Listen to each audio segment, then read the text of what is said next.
eu já vi quando é que é. Mas fico falando antes dele dar o sinal? Não, ele está assim a falar aqui, eu já me dei sinal e a gente já vi. Ah, bom, ele vai vendo, não é? Quando ele disser pode ser, a pessoa conta 1, 2, 3 e Dispara. agora está bom. O Duarte diz que está ótimo, quando quiser começar, pode começar. Pode começar.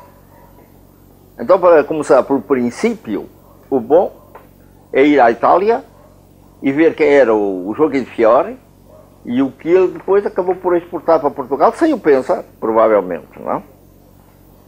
O Joaquim de Fiore era, ou de Flora, como acho que pode dizer em português, era um abade beneditino, já da reforma de São Bernardo, portanto já virado por uma certa concepção da igreja, uma certa concepção de liberdade, que provavelmente não havia antes, e começou a pensar qual seria o verdadeiro tempo, o significado de tempo na concepção cristã da Trindade.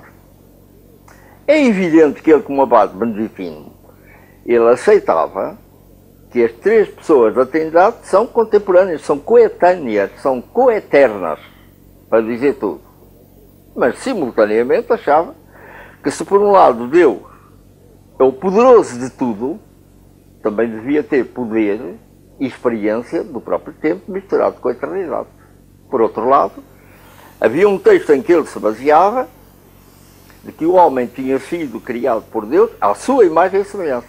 Ora, uma das características do homem, e uma das características que muitas vezes o prende, é exatamente essa concepção de tempo. Então pareceu ao Joaquim de Fiora, ou de Flora, por isso tudo, que devia ter havido três idades na eternidade e três idades suas contemporâneas no mundo para o homem.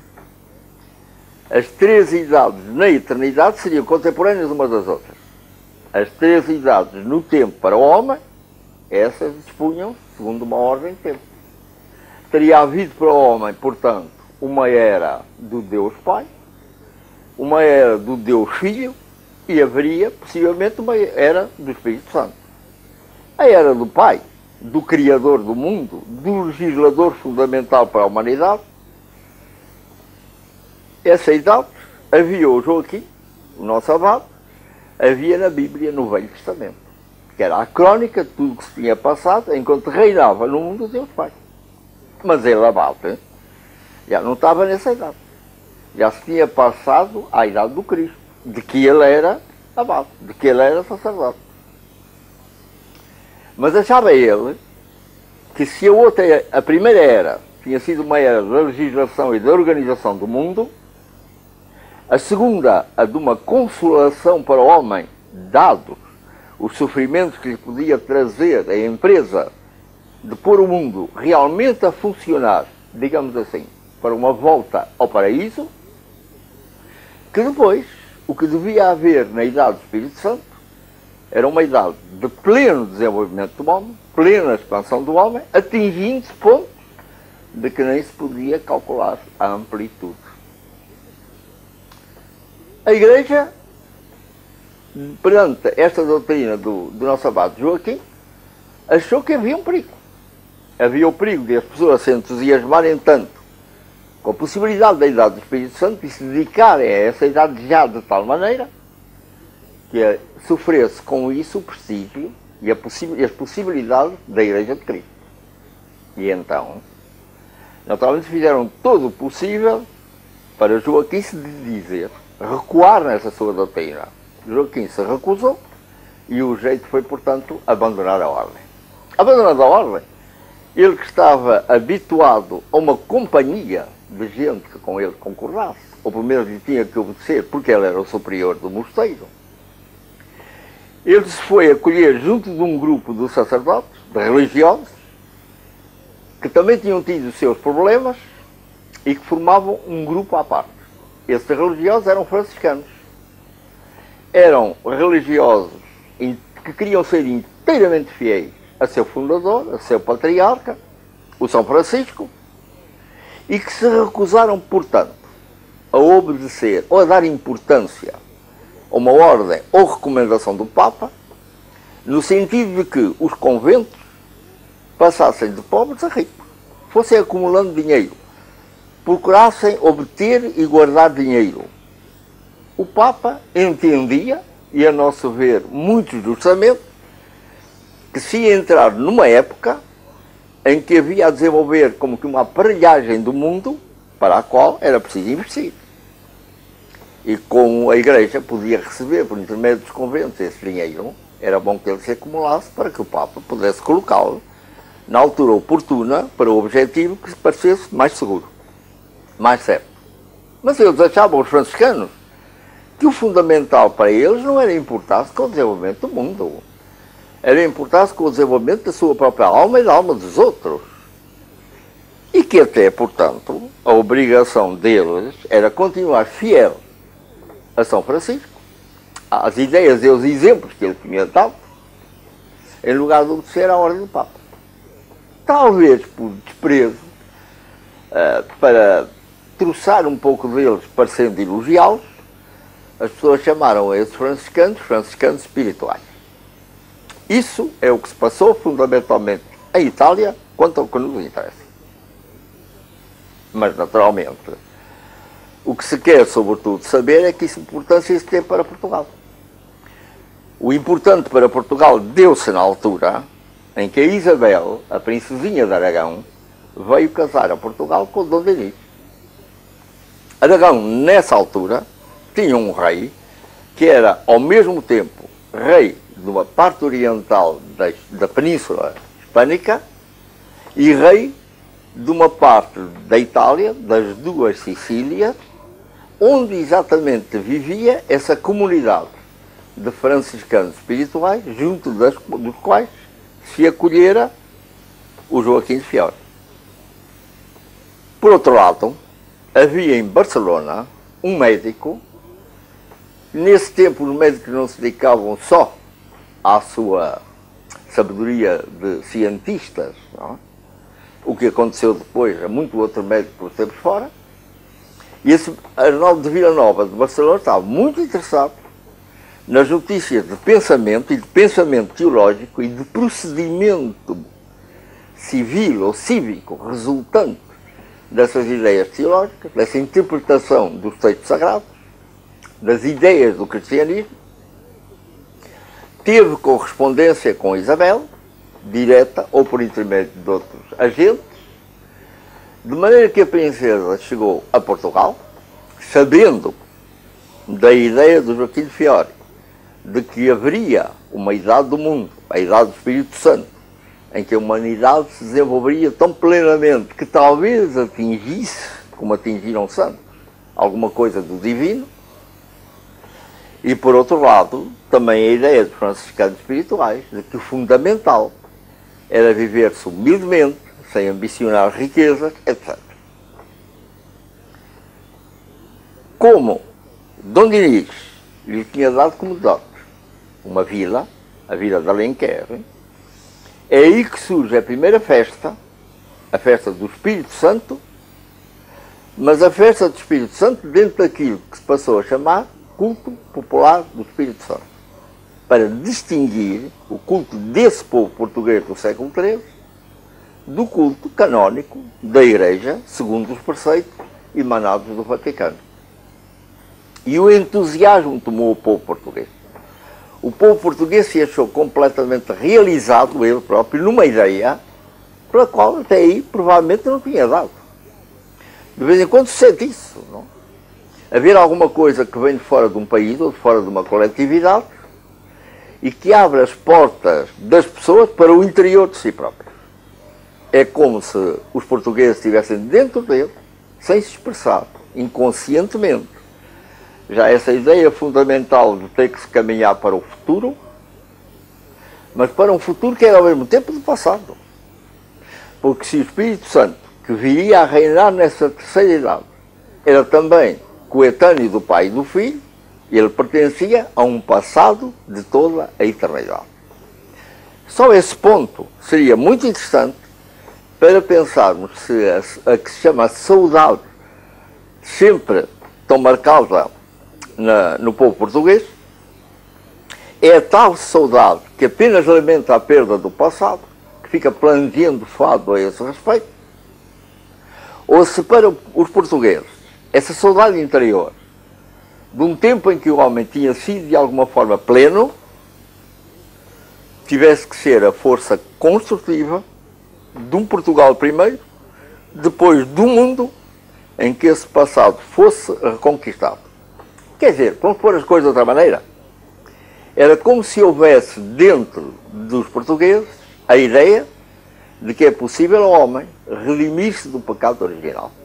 O que nos levaria a discutir que pecado original é esse, o que poderia trazer complicações, por agora, para essa ideia de que a primeira idade é a do Deus Filho, de Deus Pai, depois a de Deus Filho, depois a do Espírito Santo. De qualquer modo, o povo português se apaixonou por isso e aparece, juntamente com uma festa comemorativa na igreja, a festa que relembrava o aparecimento ou a bênção do Espírito Santo aos apóstolos reunidos juntamente com Maria, e ao mesmo tempo o povo português faz uma festa que não é uma festa comemorativa, é uma festa prospectiva para o futuro.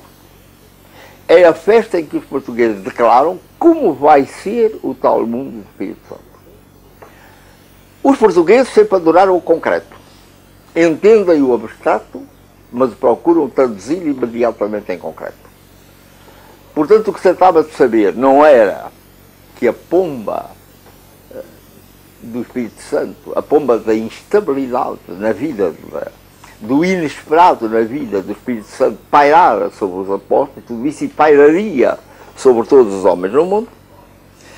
Aquilo que se tratava propriamente de saber é como é que seria a vida desses homens, como é que ela se organizaria quando reinasse o Espírito Santo no tempo.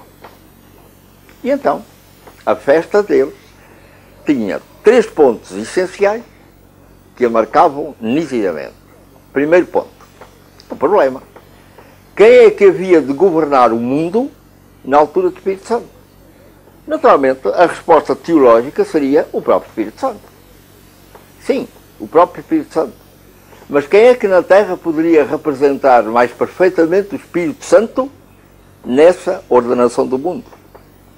E então o que o povo português fazia era pegar no menino, uma criança, levá-lo à igreja e coroá-lo na igreja. Ou o padre da igreja coroava o menino imperador do mundo. Naquela altura, naquele dia em que a festa se fazia, a idade do Cristo já estava ultrapassada para o povo português. O que havia era a idade do Espírito Santo. E o menino vinha a ser o imperador do mundo. Naturalmente surge para nós uma pergunta. O que é que os portugueses, ou a Isabel de Aragão, viam no menino para ele ser o imperador do mundo na idade do Espírito Santo? Nós podíamos dizer a inocência do menino. Simplesmente hoje, com a psicologia da infância, a respeito de inocência dos meninos, essa ideia está um pouco desacreditada. Então talvez possamos, porque a ideia nos interessa para o passado, como nos interessa no presente, como nos interessa para o futuro, procurar outra razão pela qual nós possamos continuar com a ideia de que o governo do menino seria ótimo para o mundo.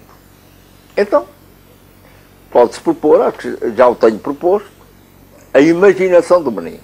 Uma das coisas que hoje nos pode surpreender é a capacidade de imaginar que tem o menino soluções para problemas que atrapalham os adultos, ou a possibilidade de fazer perguntas para as quais as pessoas, mesmo as mais preparadas, dificilmente encontram respostas adequadas. Então a imaginação. Mas recentemente me surgiu outra ideia. Como se tratava dos franciscanos espirituais, quem sabe se estava rememorando a ideia que tinha acudido a São Francisco de volta da África de instituir a festa do presépio, de relembrar o nascimento de Jesus, pondo o menino deitado num berço, menino vivo ou qualquer representação do menino deitado num berço, mostrando ali o nascimento de Cristo. Então, podia-se voltar, exatamente porque o Joaquim de Fiore era abade beneditino, podia-se voltar a uma ideia do patriarca da ordem. do São Bento. O São Bento pôs como uma das regras dos seus mosteiros que quando alguém batesse à porta, fosse quem fosse, por mais miserável, mais desprezível que se apresentasse, ele fosse recolhido no mosteiro e tratado com a mais augusta personalidade que jamais a Liga parecerá. Porque, dizia ele, podia ser que fosse Cristo disfarçado. E agora, com o menino no presépio, pois também se podia pôr a mesma ideia. É como se fosse Cristo renascendo. Ou por uma ideia mais larga, que provavelmente entrou também no Espírito de São Francisco. É como se fosse o divino reapresentando-se ao mundo para que os homens entendessem o divino pela maneira por que ele se comportava. É possível, portanto, que os portugueses tivessem ido também por esse caminho verdadeiramente franciscano. Segundo ato da festa era que o menino, coroado imperador, ia à igreja, à cadeia da terra, à prisão local, abria as portas e soltava todos os presos que nela estavam. Na idade do Espírito Santo, diziam os portugueses, na idade plena do mundo, a cadeia só poderá lembrar aos homens como uma das monstruosidades que houve no passado, juntamente com outras, que fizeram sempre parte da campanha, da guerra, que a humanidade moveu e move contra as carências que a podem atingir. E para mostrar igualmente que nessa altura já os homens não poderiam apresentar como razão de muitos estarem na cadeia as dificuldades económicas do mundo, as pressões a que a economia que existiu a partir do tal pecado original.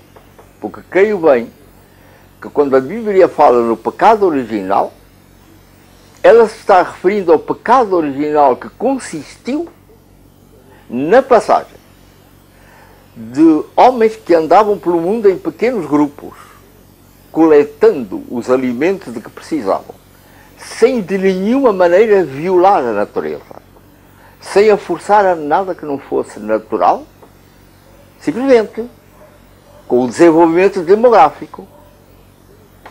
Os alimentos que se podiam colher eram menos do que aqueles que os grupos já muito maiores precisavam para se alimentar. Então é aí que surgiu a ideia de alguém guardar uma árvore, por exemplo, uma árvore de frutos, guardar a árvore para poder multiplicar, para por primeiro os frutos chegassem para ele e para o grupo em que ele estava incluído, excluindo outros, e depois plantar mais árvores, de que ele fosse o dono, de que ele fosse o administrador, e que pudesse repartir segundo os seus interesses, especialmente segundo os seus interesses. É claro que na Bíblia o que aparece é o pecado original como sendo a utilização pela Eva, ou por ela e o demónio, ou por os três, juntamente com o Adão, o aproveitamento do fruto da árvore da sabedoria, que devia pertencer a toda a humanidade e que, portanto, não podia ser submetido ao poder de um só homem, ou de um pequeno grupo de homens, era de todos, e portanto não podia ser tocado. Que o pecado original consistisse em pegar num fruto que era de todos, e que só seria de todos se nunca fosse consumido por ninguém, para um aproveitamento individual. Então o português provavelmente achava que antes desse pecado original tinha havido uma situação no mundo de que ele talvez se lembrasse de uma forma inconsciente. Nós não temos bastante conhecimento de genética para saber se o DNA da genética tem ou não tem memória de tempos completamente ultrapassados. Não? E que, portanto, havia aí um acicate, havia aí um estímulo para o português poder avançar para o futuro, em que também não houvesse nenhuma espécie de pressão económica, em que os homens se vissem livres das deformações que podem sofrer por esse motivo, e seria por isso que os portugueses instituíram também na festa um ato que era o de um banquete gratuito é evidente que o banquete não era gratuito. Alguém pagava, alguém fazia a despesa, coletividade ou indivíduos. Mas o que se queria mostrar era que as pessoas podiam passar, quem viesse por ali, consumir o que houvesse para ser consumido, sem pagar coisa nenhuma. Isto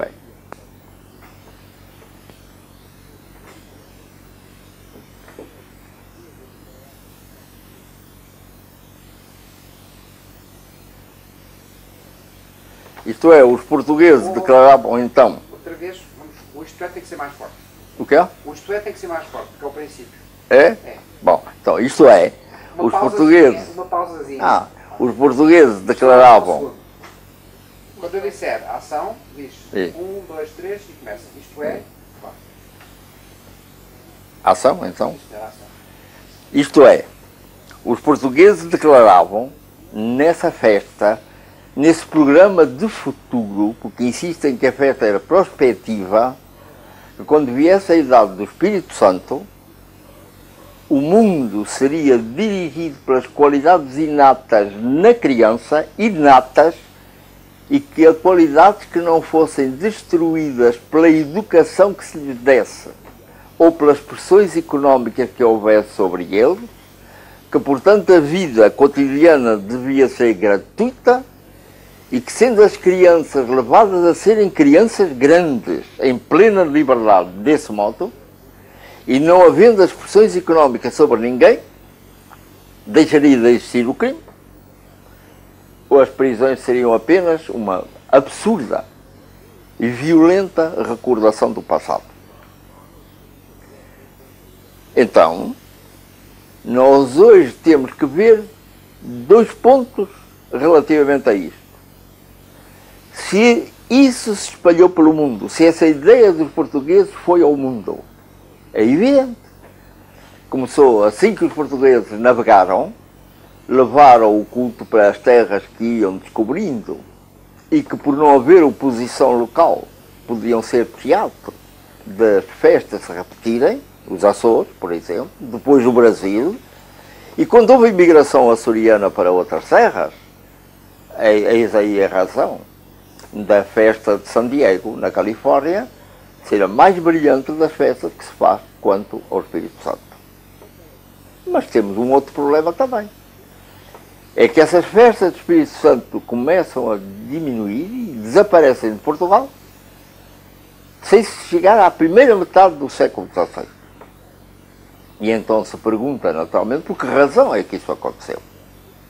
É que é nessa altura que se dá em Portugal e de uma maneira mais geral na Península aquilo que eu chamo a invasão da Europa.